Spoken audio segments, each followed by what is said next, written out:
Hello! What a great intro. Thanks, Matt. That was awful and therefore perfect. Welcome to the Midnight Creepout. Woohoo! Where we're going to talk about haunting tales of ghosts, aliens, cryptids, and all things creepy. I am your host, Jess Bryant, and I'm accompanied by the incomparable Ben Scurria. Hello, Ben. Hey, Jess. I'm so excited to be here. I'm very creeped out. Yeah, that opening, just the second I saw that doll, I was like, I'm in the right place. It's freaking me out. And yeah, I'm ready to learn about, I don't know a ton about this stuff, but I love it. I love getting creeped out. I'm excited to learn. I love this stuff. I have always, so I was one of those kids that would watch all the terrible documentaries on Discovery, TLC, Sci-Fi. I was there 100% of the time, whether I believed it or not, right? That's kind of a different thing, but I loved that shit. I was terrified of stuff when I was a kid. I wanted to watch it in general, like horror stuff. I loved the idea of it, and then I would watch, honest to God, the Michael Jackson Thriller video and get nightmares, and so was not good with it. I've grown into it. I love all this shit. Good. I'm glad. I remember when people were worried about Y2K, and there was a documentary on the Discovery Channel in 1999 that was like, what's gonna happen at Y2K? Like, your home electronics and appliances are gonna go haywire. And I specifically remember there was like a recreated scene, right? Or like an actor's rendition of a family being attacked by all of their electronic equipment. So this guy's tie was sucked in by his shredder, and this girl had a waffle iron crash into her face. Hilarious. Hilarious and a little terrifying. Terrifying. Yeah. I think I remember somehow getting my hands on a VHS copy of the movie Creepshow. Which is a bunch of little vignettes, and they're actually, a couple of them are funny today, but when I was a kid, I was maybe 8 or 9, and I somehow got this video, and there's this one vignette about this guy who's a neat freak who ends up his house, and he end up getting overrun by cockroaches, and it's terrifying, and it fucked me up. I love it. I love it. Too young for it. Well, yeah, Cabot Pierce is same. Yeah, absolutely. I love that shit. Okay, so I'm also super, super excited about this new show. So we're gonna be here every second and fourth Friday of the month. So yeah, spooky stuff is absolutely my jam. I love stuff that could maybe be true. Right? Mm-hmm. Yeah. And so yeah, every other week we're gonna tell you about all this creepy stuff. We plan to keep you up and give you nightmares, right? So so tuck yourself in and turn out the light. Because here we go. We're gonna get into it. So this week, our topic, thank you, Adi. Yes, my spooky lighting. This week we're gonna be talking about the Phoenix Lights UFO phenomenon. Which was absolutely crazy. But before we dive in, Ben, are you a believer? Do you want to believe like the great Fox Mulder? I absolutely want to believe, and you know what? I am a believer. And here's why. Besides the fact of just wanting to, it's one of those things where there are just too many reported cases where I think most likely 99% of them might be fake, or 98% of them, or might be explained somehow. But there's so many that that coupled with just the immense size of what's out there mathematically in my head, I'm like, yeah, of course there's something else out there. Now, I don't know if it looks like the little dude or whatever, but I also think, again, there are enough people who are different who have seen something and have vaguely given the same thing that I'm like, I don't know. I want to believe is what I'm saying. I totally want to believe. How about you? Oh, I totally want to believe, but I am a skeptic by nature. So, but there is a lot of really good stuff out there, just like you were saying. So like you said, maybe 97, 98% of it is not real, or, swamp gas or whatever they like to say. Right.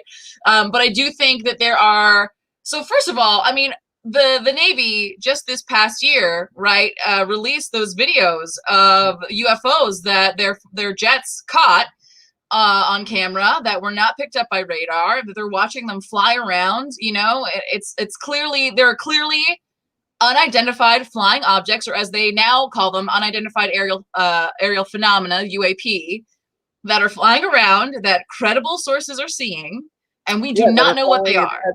At angles that are unlike any plane. A plane should not be able to be moving in the direction and speed that these things are moving in. Right. So bare minimum, they definitely exist. Bare minimum. But what are they? We don't know. We don't know. Yeah, we don't know. They could be anything. What we do know is that bare minimum, that what they saw in those Navy footage pieces were not Navy aircraft, right? So I think it's possible that they could be like our government or another government, but like they exist and they're fucking wild. And our physics, they should not be able to maneuver like they maneuver, as you were saying. Yeah, and like if you really want to go down the rabbit hole a little bit, and it's so funny, right? Because every time you talk about this, you inevitably end up sounding a little bit crazy, right?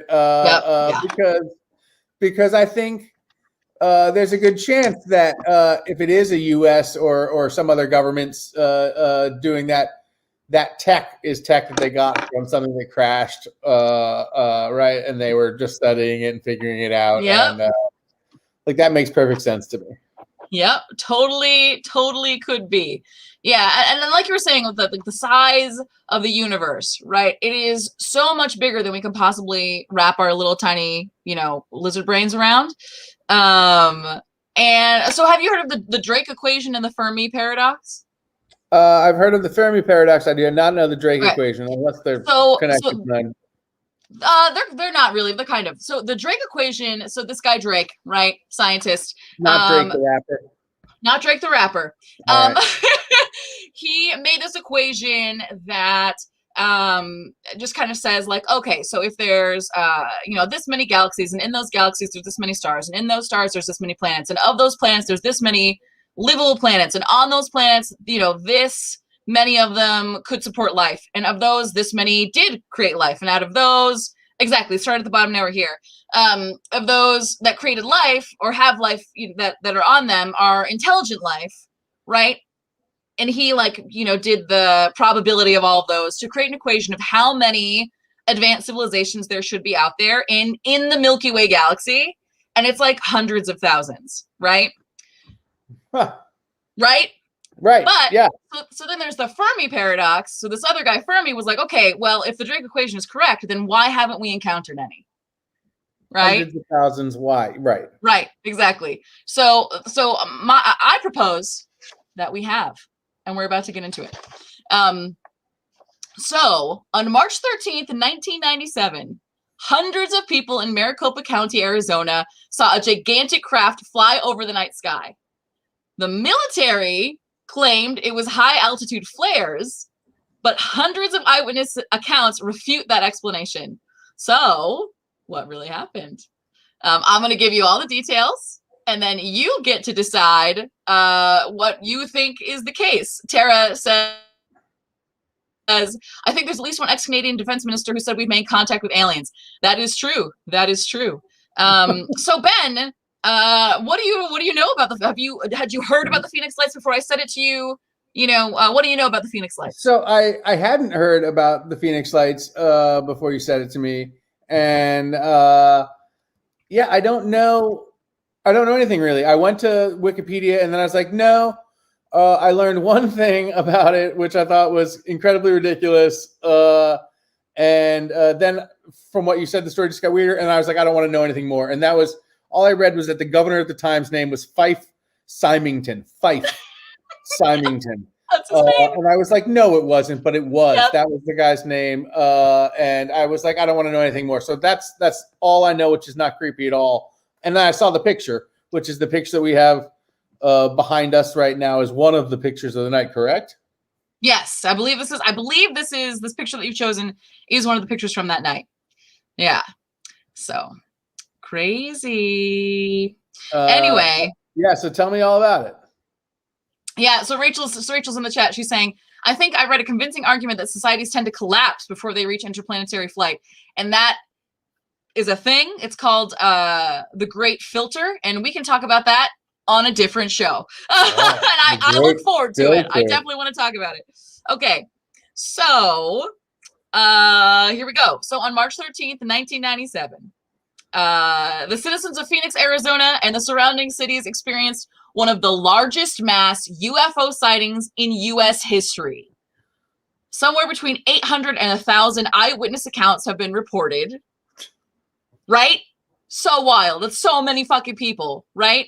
Usually when people's, usually it's like one person, two people, a handful. It's so rare that there's hundreds and hundreds of people who saw something, right? So I think that's what makes this my number one favorite UFO sighting of all time. So one report was by a pilot who was flying a Cessna from LA to Phoenix.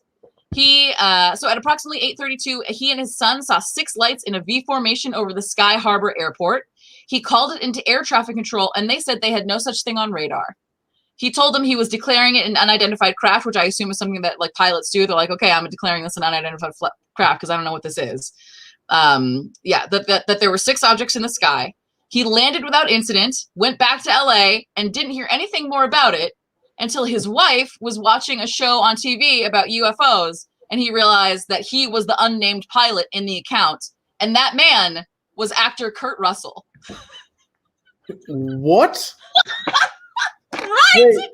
And his wife was Goldie Hawn. Goldie Hawn is sitting in the living room watching a fucking show about UFO sightings, and they talk about the Phoenix Lights, and they're like, oh yeah, an unnamed pilot like called this in to the Sky Harbor Airport, and he's like, oh shit, that was me. So Kurt Russell was just flying around, and all of a sudden he saw these lights and called it in. Yep. And then just left, and then just like went home. Must happen semi-frequently, I suppose. Yeah. Because he didn't think about it until it was on TV. Right. Yeah. So that was the wild piece of information that I found out today. Yeah, that's insane. Was on. So I think he talked about that on the Grant Norton show. That's the celebrity talk show. Yeah, Graham Norton. That's it. That's where I saw it. Okay. So that's the little tidbit. That's the little taste. So to whet your appetite. Okay. So there were actually 2 separate incidents that occurred in Phoenix that night. So I'm going to get into like the first one first, and then obviously the second one second. I guess that's a dumb thing to say. Anyway. So yeah, there's 2 distinct things that happened that night. Okay. So on March 13th, the Hale-Bopp comet was actually flying over the country. So people were already, like in their yards, thinking about looking in the sky, looking for the Hale-Bopp comet. So people in Maricopa region already had their eyes turned to the sky, is what I wrote. Good time to make contact if you're somebody else, if you know that the people are already going to be looking up. That's true. That's a very good point. Walt Disney's last words, Kurt Russell. Coincidence? No, I think not. No, they were Rosebud. They were definitely Rosebud. Okay, so at 7:55, a man in Henderson, Nevada, reported seeing a V-shaped object with 6 lights, about the size of a Boeing 747, traveling from northwest to southeast. That's the first sighting. So, what was the first that we were going to pull up? Oh, pull up that first picture. Yep.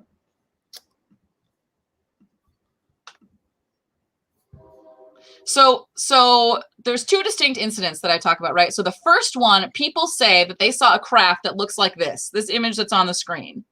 The second incident is the background of our show right now, which was just the light. So this is not an actual photograph, right? This is an artist's rendition of what people say they saw that night.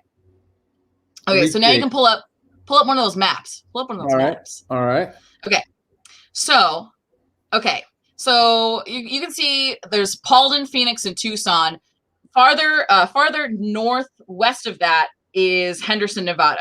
Okay, so the craft went over.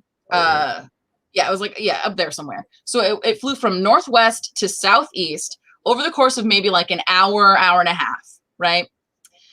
So then at 8:15, a former police officer in Paulden, Arizona, saw a set of 4 reddish lights all together, with a 5th one trailing. At 8:17, witnesses in Prescott Valley began reporting that the object was definitely solid because it blocked out much of the starry sky as it passed overhead. So at first people are seeing this and they're just like, oh, like, what the fuck are these lights? They're like kind of in a V formation. That's kind of fucking weird. And then as it gets closer to more populated areas, people realize that it's solid, that it's one big object, right? That's and a that it's huge object. Oh yeah, here we go. I don't think that's actual size, right? That's not actual size, but that's like hundreds of miles right there. But we'll get into how big people actually thought it was. So at 8:30, people in Phoenix began seeing and reporting the lights. So one eyewitness, Tim Lee, I think I've also heard it said, of Phoenix, and his family. Let's call him Lay. Yeah. So they saw the object fly toward their home from the Prescott Valley area. Tim said, quote, "As it's moving, it's blocking and unblocking the stars. It just skimmed by and didn't make a sound. Not even a sound." Stacy Rhodes of Tucson and her daughter also saw the object. Stacy said, "If we opened up a newspaper and held it up, we could not block out the object that we saw." So she's saying, like, you know, like a great big newspaper. She held it up in the sky. It was bigger than that. Like, it was bigger than that. Bigger than a newspaper. Yeah. So it's not. So it's not like an airplane. Like, right? It's fucking huge, right? She said it was gunmetal black or a bluish blackish color. So witnesses generally agreed that it was an object in a V shape with 4 or 5 lights on the front edge. So, like, you know, like there's the V. Right. And so there's like a light here, and then like maybe 2 lights here and 2 lights here. And people said that they witnessed 2, so 7 lights in total. But these 2 lights were kind of like, were like crafts of their own, right? Were their own separate objects that kind of darted around. So I think if you go to the next map, it kind of shows that. Oh no, it doesn't. That's the one I decided not to show that one, but that's okay. So yeah, so that's the flight path of this crazy fucking object. So yeah, so 2 separate lights that may have been smaller craft. So it's been described as being, quote, profoundly massive, up to almost a mile long and absolutely silent. So yeah, some people were saying it's the size of a 747, but people are seeing it from all different places, right? And I don't know about you, but me personally, like judging how big things are from far away, or like judging distances for me is really difficult. I never know if something's like 100 feet or 1,000 feet. You know what I mean? But yeah, people said anything from the size of a 747 to over 6,000 feet long. The no noise thing freaks me out because, like, even when you see a little plane up in the sky, you can hear like that, right? Like, so for something that big to, just be sort of like whisper quiet is super weird to me. Right? Right? Yeah. Like how? That's impossible. With the technology that we know now, like, that's just not possible. Yeah, it doesn't make sense. Yeah, we couldn't. I mean, so we have B-52 bombers, right, which are silent, but they're nowhere near the size of this thing. This looks like a stealth bomber a little bit, but that's not silent. Those things are huge. Right, but even then, a stealth bomber is like 1/100th the size of whatever this thing is, right? Right. Okay, so one witness said that heat could be observed coming from the lights on the bottom because the light was distorted in the same way that like the highway gets. You know, when you look on the highway on a hot day and it's wavy because of the heat distortion. He said that he saw that. And this is 97, somebody's asking? Yeah, this is in 1997. Yep, 97. Yep. March 13th, 1997. So unfortunately, it's before everyone had like a video camera in their back pocket, right? So a retired captain from Northwest Airlines also saw the object. Tons of people, police officers, pilots, military personnel, all kinds of different people were like calling into the UFO reporting line, into 911, into like all this stuff to report this shit. There was a man named Bill Greiner, a cement truck driver who was parked at a truck stop when he saw two orbs over Luke Air Force Base. So if you look in the top the top left-hand corner of this map, you can see west of Glendale is Luke Air Force Base. You see that? Right, so that's there. Luke Air Force Base. So I'm not sure exactly where the truck stop was that this guy was on. I'm going to guess probably one of these routes here, 10, 17 maybe. So he's sitting in a truck stop. He's facing Luke Air Force Base, and he said that he saw the two orbs fly over, and then he saw 3 fighter jets scramble from the base. He said, quote, "They shot right towards those things, then they disappeared on him, just gone." So what he's saying is that so he saw the two orbs, he saw the 3 fighter jets scramble. I think they said they were F-16s. And when they got up into the sky to chase them, the orbs just zipped out of the sky. They were gone. Yeah. Fucking wild. That is wild. If you were one of those guys too in the F-16, you're like, I don't want to be going out here and doing this. You know, you're told to scramble, and you're like, what am I scrambling towards here? Right. Yeah, and like I said, when Kurt Russell called it in to the Sky Harbor International Airport, which you can see right here in Phoenix, they said it wasn't on the radar. There was nothing on their radar. So right. So I'm assuming the same probably was true for the jets that scrambled. They're like, what the fuck are you talking about? You know? Yeah, so this Bill Greiner guy, he also said, quote, "Before this, if anybody had told me they saw a UFO, I would have said, yeah, and I believe in the tooth fairy. But now I've got a whole new view. I may just be a dumb truck driver, but I've seen something that just don't belong here." I mean, I mean, right? Right? But like, I love that he's like, he comes from the point of view of a skeptic until he saw this. And then, the fact that he saw this is invalidated by him also seeing these 3 fighter jets scramble. It's like, oh shit, like something's going on. It always validates it a little bit for me too when someone's like, yeah, that's what I saw. And it's like they don't really care if you believe them. Mm-hmm. They're just like, that's what I saw. Mm-hmm. They believe it so wholeheartedly. They're not trying to sell themselves. They're not trying to say anything about it. This guy's just a trucker. He's just like, here's what I saw. Yeah. Okay, so yeah. So this is the first one. This is the first part. Yeah. So unfortunately, there's almost no footage of this first incident. It's 1997. So people don't like I was saying, people don't have like cameras all the time. There were 2 pieces of footage. So 2 men, 2 different people caught footage. There's a guy named Terry Proctor who captured the first incident on tape, but he's like super possessive about the copyright and he won't just give it out. So there's like lots of documentaries out there that don't have the footage because he is like he's super possessive of it. He like does, it's not, you can't find it on the internet. It's not out there. I've tried. And then there's a guy named Richard Curtis who also reportedly captured the incident, but apparently his footage was lost. I bet, like, can you imagine that you get footage, you've got like your big old fucking VHS 1997 fucking camera and you get footage of the craziest UFO sighting in 50 years and your fucking kid tapes over the like ballet recital or some shit on it. I just love the other guy who like filmed it and is like, "Hey, can I see that?" And he's like, "No." You're like, "What?" He's like, "No, you can't see it." He wants the money. Yeah, he just wants that money. Yeah, he wants to get paid. You think he'd get paid if he showed you that video? Yeah, right. But like, yeah, there's a BuzzFeed Unsolved episode about the Phoenix Lights, and they couldn't get it. They like, I don't know what the price was, but they said they couldn't show it for copyright reasons. It's too much for BuzzFeed. Right. So I'm assuming, it was too much money for BuzzFeed. They decided not to pay for it. Okay, so that's the first incident, right? This all takes place between like about 8 o'clock and 9 o'clock p.m.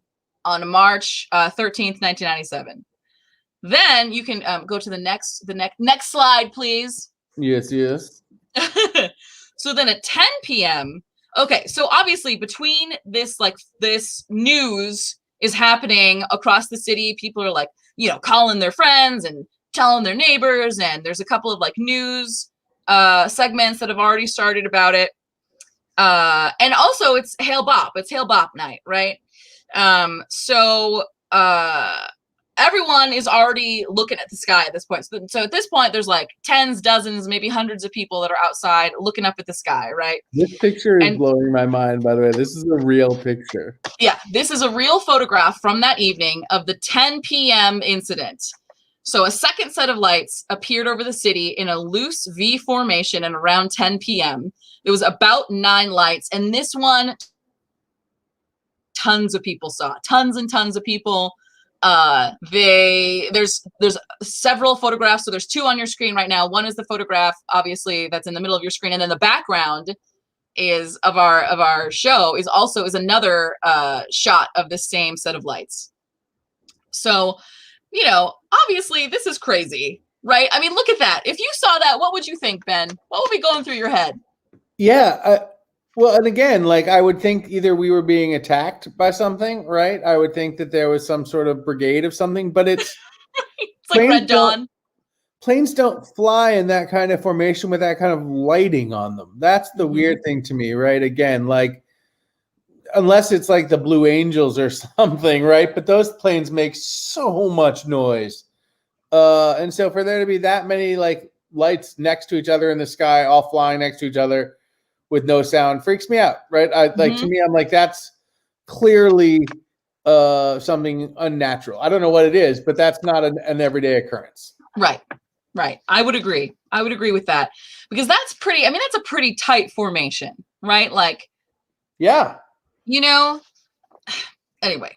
At night, it's and like that's the thing. Like if they're flying that way, that's really dangerous to be flying that close to each other at night like that. Right.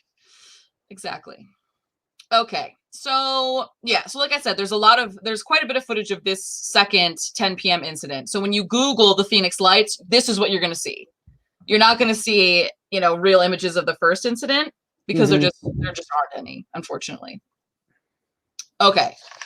So at first, there was very little news coverage about this incident, right? Local news stations kind of were like, lights in the sky, weird, right?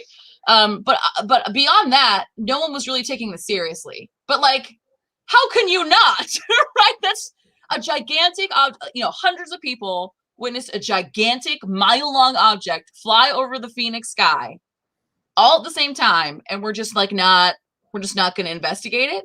Like, what the fuck? That sounds fishy as fuck, right? Yeah. So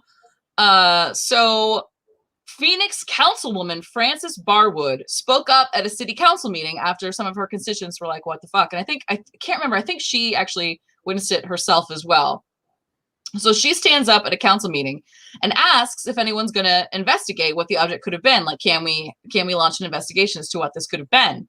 And she said that she was met with blank stares, and that afterwards, after the meeting, a colleague came up to her and said, quote, "You shouldn't have asked that question." Oh, no. She began to be ridiculed and harassed in public and in private. A local newspaper ran a cartoon of her with a light switch on her head in the off position. And she was wearing, in the cartoon, she's got a button on that says, "I love UFOs." And the mayor's office handed out business cards with her name on it that said, quote, "Speak into the tinfoil, I will hear you." The mayor's office. The mayor's office did this. All right. Apparently they also put like signs up in the mayor's office, like about her. I don't know what they said. So they were freaked out by all this. Well, so people are acting like she's a crazy person for trying to talk about this, right? But I have my own theory about some of that, and we'll get to that. We'll get to that later. So, oh God, it's already 12:30. Okay. So this created a little bit more buzz around her, right? So then witnesses started contacting her, and she heard from about 700 different witnesses, all describing similar details about the event that they saw. And she said that the government didn't interview a single one of them. So finally, on June 17th, then Governor Fife Symington enters the story. Here he comes. He enters the story. So on June 17th, 1997, he holds a press conference to announce that he's going to order a full investigation of the event. But then later that day, he held another unscheduled live press conference to report that he had discovered the source. He then asked the sheriff's office to bring, quote, the accused into the room. And we got a picture of that for you coming up right here. We sure do. So Governor Symington had his chief of staff dress up in this costume, and they slapped handcuffs on him and brought him into the room. Got him. Right? This was a live televised press conference on local news. They like fucking interrupted Days of Our Lives to show this bullshit, right? Can you imagine? Can you also imagine if you were aliens and you were like, let's show them, let's give them a sign that we're real. And then they do, and they're like, oh, I wonder how they took it. I wonder what they're doing now. And then they tune into our TV and they see that. Right? Oh, I'd be so pissed if I were them. It's so condescending. Yes, condescending. And that's exactly how his constituents took it. They were fucking pissed. So people who had, and like I said, it's close to 1,000 people who saw this, right? So those folks were very unhappy. So they felt like they'd been made fools of. Bill Griner, that truck driver, right, said it was like there were 50,000 people in a stadium watching a game and then being told we weren't there. They were pissed. Yeah.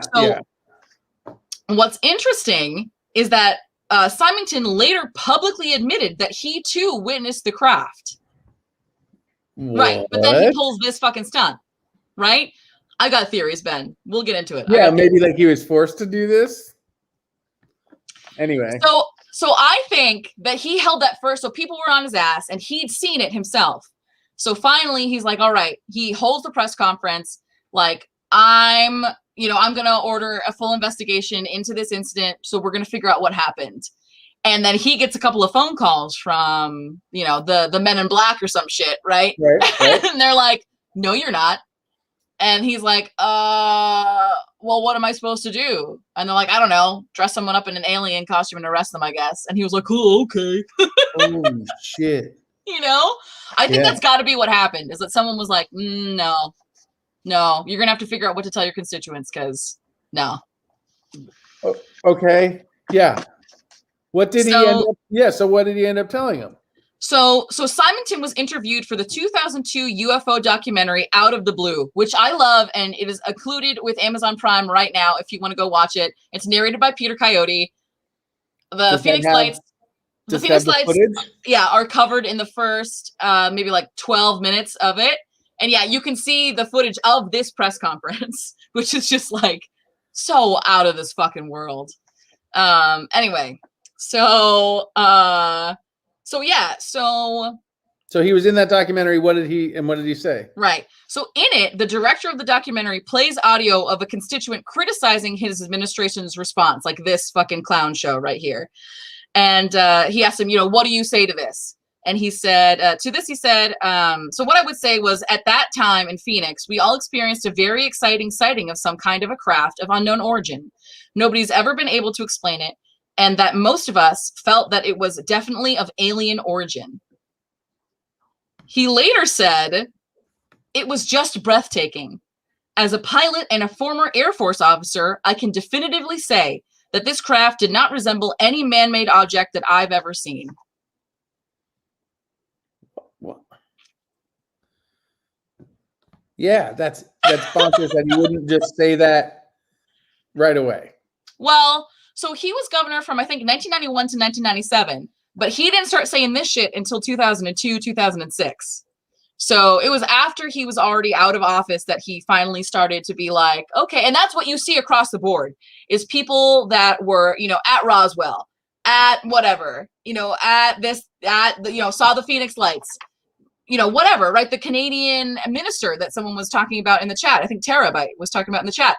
They don't talk about it while they're in the job. They talk about it after they leave. There's actually a video of a guy on his deathbed who says that he was at Roswell, and he gives like a very long interview, an account of what happened at Roswell. So, people don't want to talk about it while they're still fucking alive, while where they could, lose their jobs and shit. That's so insane. Yeah. So the official military explanation was that high-altitude flares were dropped as part of a routine training exercise at the Barry Goldwater Range in Pima County. However, the Air Force Base that reportedly carried out the exercise, Davis-Monthan Air Force Base in Gila Bend, Arizona, originally stated that it had no planes in the sky at the time.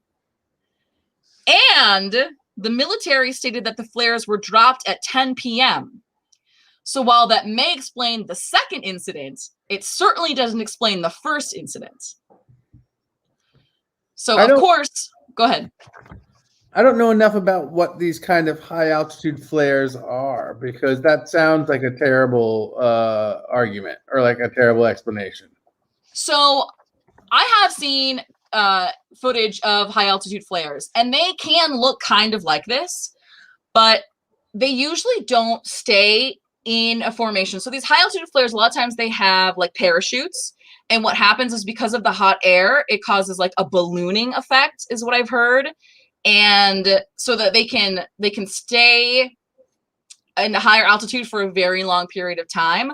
But what usually happens is that they end up being in like all sorts of funny, they don't stay in a straight line. Right. They drop in a straight line, but like, 5 minutes later, they're all over the fucking place. Right. So it doesn't seem quite, maybe the 10 p.m. incident, I'll give them that. But the first incident, the 8 p.m. incident, clearly was not flares. There's no way that was fucking flares. Not possible. Yeah, I sort of feel like, hold on, because I just looked up these flares, and I gotta say, like, okay, if at night I could sort of see this being, against a black night, I could see that sort of looking a little like this. Yeah. They said it was A-10 Warthogs. That's what they said. Right. But like, but even that, look at how they're the formation that they're in. Yeah, right? They're already jagged, right? Yeah, right. Exactly. Yeah. So I don't know. Right. So that was their whole thing. They were just like, hey, it's. And also, like, someone would have seen they would have heard the aircraft, and they would have seen the aircraft drop the flares, would they not? Right? Like, someone would have seen that happen. Yep. Right? At 10 p.m., everyone's looking at the sky. Everyone's, like the whole city is like a buzz with like, what the fuck? We're like being attacked by aliens, right? I mean, not quite, but you know what I mean. So obviously this wasn't enough for the witnesses. There, most people do not accept flares as an explanation. And even Governor Symington later said that he was, quote, never satisfied with the explanation that they were high altitude flares. It was all too symmetrical, end quote. He said that the craft had a constant symmetrical shape, echoing what witnesses reported about the craft that was seen in the first incident. So that is the story of the Phoenix Lights. So I have my own theories as to what exactly happened, but Ben, let's get your reaction. Yeah, I mean, so it's always convenient. I will say this, right? It is oftentimes, I feel like when people see these kinds of images, this is just the skeptic in me talking, right? Yeah. Yeah. When people see these images, it's often, I feel like there's often an Air Force base of some sort nearby or some sort of naval thing. And so, right, I could see the flares explaining the second one, like you said, but just, again, if so many people saw these things as one ship, right? And that to me, like, again, if they're flares, they're not moving at such a rate of speed either. To me, I think you're releasing those, and like you said, they're on a parachute, so they're going to slowly float on the wind, right? These, from all accounts, especially the early lights, moved quite quickly in a pretty constant directional pattern, and it was seen by a bunch of people. So I don't. To me, there's clearly something was there, whether it was alien or some sort of technology of the likes of which we don't know. I don't know the answer to that, but it's clear those pictures to me are irrefutable of something strange, right? So I want to believe that's my belief, is that it was either aliens or the military trying out some sort of weird new tech. Yeah. So I'm going to give you my opinion on this. But first, before I do, in the chat, start dropping what you think happened. Tell us what you think happened in the Phoenix Lights. And if you have your own UFO story that you would like to share, you can drop that in the chat. Or are we still going to do the... Yeah. So we're going to try this out. This could be a terrible idea, but we're going to try it out. If you have your own story to tell, we're going to throw a Zoom link in the chat. You can hop into a Zoom. It's got a waiting room on it, so it's going to be one at a time. We'll let you in, and you can tell your own story. Just know, yeah, right. Be cool. But we'd love to hear your story. So I'm going to throw the chat in here. I'll throw it in the thing, and then if people have their stories to tell, they can tell them. Right. So while we're waiting for you to jump into the chat, just a couple shout outs, and then I'm going to give my opinion on what happened. So if you would like to discuss this issue more, you should jump onto our Discord. 2MB has a Discord. You're going to want to jump on there to get live notifications of when shows are going on the air. And then obviously you can discuss any sort of UFO craziness or any other creep out material that you would like to discuss or that you would like to see us cover on this show. Also, we have a Patreon, so you should sign up for that because Patreon is really cool. You should just do that. I just saw Matt's message saying that he's got to go to bed. Whatever. Yeah. He couldn't make it. So here's what I think happened. I don't know what it was, but some sort of gigantic craft flew over the city of Phoenix, Arizona on March 13th, 1997 at around 8:30 p.m. I don't know if it was alien, and I don't know if it was from maybe the Air Force Base. Like you said, there's a bunch of weird shit around there. So there's Luke Air Force Base, there's the Barry Goldwater airfield. There's another thing too. There's, what's it called? So Prescott, Arizona has the western campus of Embry-Riddle Aeronautical University, where flight training occurs with a large fleet of light aircraft. So there's a theory on campus that the aircraft information were flying information with transponders and lights off as a prank. It's treated as an open secret that such behavior occurs, even though it's a severe violation of FAA rules. That's more terrifying than aliens. I know, right? That's like more terrifying. So like you were saying, so there's the Aeronautical University, there's Barry Goldwater, there's Luke Air Force Base, all that shit right there. I do think it's possible that it's our own government. It's like they were testing out a new craft. However, why would the new craft be so large, right? Why do we need a potentially mile-long aircraft? Go ahead. I'm going to put my tinfoil hat on and say, because if it's like an ark, basically, like if it's to shepherd people to a new planet, because our planet is, fucked, you're going to need a huge ship. Holy shit. I had never even thought of that. Wow. You creeped me. Big creeped. Yeah. I'm a creep. Hashtag creeped. Yeah. Yeah, could be. Yeah, totally could be. Or, it could be defensive technology in the event that, all this shit is real. And yeah, human pilots and alien tech. Yeah, could be that. Could be that. So I think that something flew over the city, and they thought because it was quiet, maybe the military thought, or like whatever, they thought because it was quiet, no one was going to notice it, but they forgot about Hale Bopp, right? And so now all this buzz starts going the phones are ringing off the hook at all these different places, people reporting it to the Air Force Base and the airport and 911 and like whatever, the UFO hotline. And they're like, oh shit. So at 10 p.m., they drop some flares, right?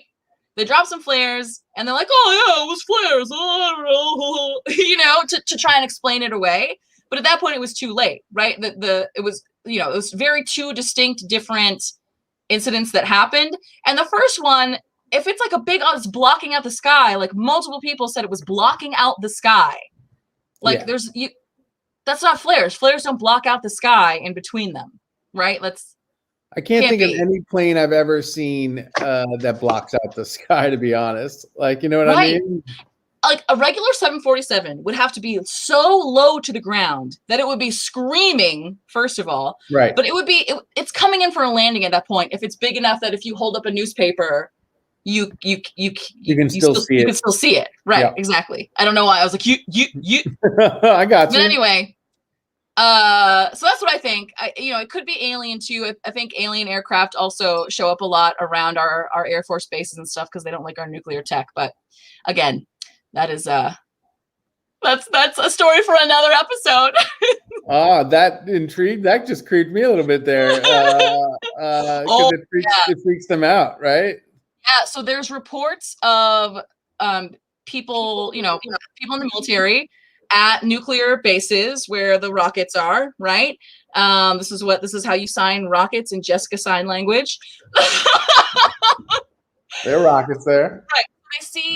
They see UFOs, and then their shit shuts down, right? Like all of a sudden, like the nuclear airheads, like everything turns off and the power goes out, and they can't communicate with the silos anymore, and I swear to God, aliens are sending their drones to Earth to test out their capability to turn off our fucking rockets so we don't destroy each other. That's my overarching theory on that. I love that. I love that idea. I've heard that before, right? Isn't there some theory that's basically like they're waiting until we get past that, right? Like that nuclear weapons are sort of a test. So it's like the Star Trek rules, right? Like they'll contact us once we create warp drive, or once they've decided that we're not going to destroy each other. Yeah, that's what Terabyte's saying. Basically, the Canadian minister said that the aliens saw us and they were like, nope, and they just won't give us any more tech until we stop the wars. Right? Yeah. So I could see that. Because that is the other argument, right? Always, whenever people talk about aliens, is why, if you were so advanced that you could do interstellar planetary travel, we are fucking backwoods nobodies on a dumb planet, in the middle of nowhere. Why would they come here and help us out? Like, unless who knows, right? Maybe it is Star Trek rules. I think Star Trek rules make a lot of sense. That if you've made it that far, that you must be a somewhat intelligent, benevolent society that's not planning on intergalactic domination or destruction, right? So, maybe it is like they've got the prime directive that like once we get to the point where we would discover them anyway, then they come and talk to us. But in the meantime, they do their best to make sure that we don't destroy each other in the process. Do we have anyone on the Zoom lines? We have nobody on the Zoom line. No one on the Zoom but line. We introduced the Zoom a little late this week, so next time we will get the Zoom out early and get you all in here. But I think, unless everybody in the chat, would you have any ideas about whether you thought this was real or not? Let us know whether you believe, whether you want to believe, right? Otherwise, I think it's time to start wrapping it up. I have one last question to ask you, Ben, before we wrap this up. Please, yes. This question is, so if intelligent, peaceful aliens came down to Earth right now, and they were like, hey, Ben, you can come with us. and see all the magical, the amazing technological stuff that we've done, but you have to leave right now, and you can't bring anything or anyone with you, and you can't say goodbye to anyone. Would you do it? Oh man, Guardian of the Galaxy rules, huh? Oh, I'd like to say no because, right, I'd like to think that I wouldn't, but you kind of have to, right? I would. I wouldn't think twice. I would just do it. Yeah, I mean, it's tough. I do have a fiance who would probably be pretty heartbroken, I'd like to think, and a dog who would probably be even more heartbroken. But yeah, I mean, alien planets, and I get to see everything, and here's the only reason I might not. Right?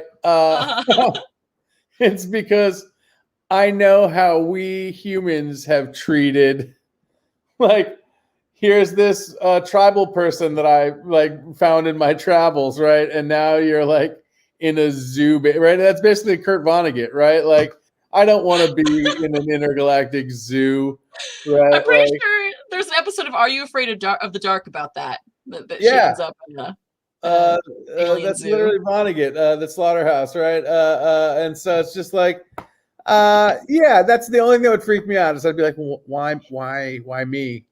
But so funny. But yeah, I'd get over that, and I'd do it for sure. Because like, even being a zoo on a foreign planet is still pretty cool, right? Yeah. Every day you get to see like new weird creatures coming and checking you out. Right? I don't know, man. I don't know. I think that I would emphatically say yes, and like whatever happens, happens. You know, if I end up like dying because of it, like, okay, but at least I said yes. You know, I think that would be the fucking coolest thing in the world. I'd be so stoked. I love that. And then the chat seems to be in full agreement. See everybody. LOL, bye. Hell yeah. Right? I love it. Ready to get the fuck out of here and see what else there is. And yeah, I think who wouldn't? Wouldn't? And I want to believe. I want to believe that they're out there. I want to believe that they've made contact in some ways before. And yeah, and I hope in my lifetime, like how so it's weird because I actually do think, I know this is cheesy, but I think it's like Independence Day rules. Like, I think the best thing for this planet would be to find out that we weren't alone in this whole thing, because we have such like territorial like things on this planet, and if we could just realize that, like, in the grand scheme of things, it meant fucking nothing, right? I think that would be a good thing. Yeah, I often say, you know, I don't believe in God, but I do believe in aliens, and I certainly hope they come back. I hope they have a second coming. I would really, yeah. So I pray to them. I don't pray to God, but I pray to the aliens. Like, please, please, please, please come, take me away from here. Well, I hope your prayers get answered, even though I would miss you. Thank you. Appreciate that. Yeah.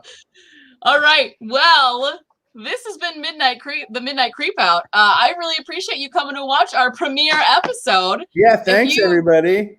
Yeah, if you've got ideas for other things you want to see us talk about, please drop it in the chat or put it in the Discord, and we'll take a look. We've got a short list of things that we want to hit on the next few episodes, but we definitely want to. If you want to hear about it, we want to talk about it.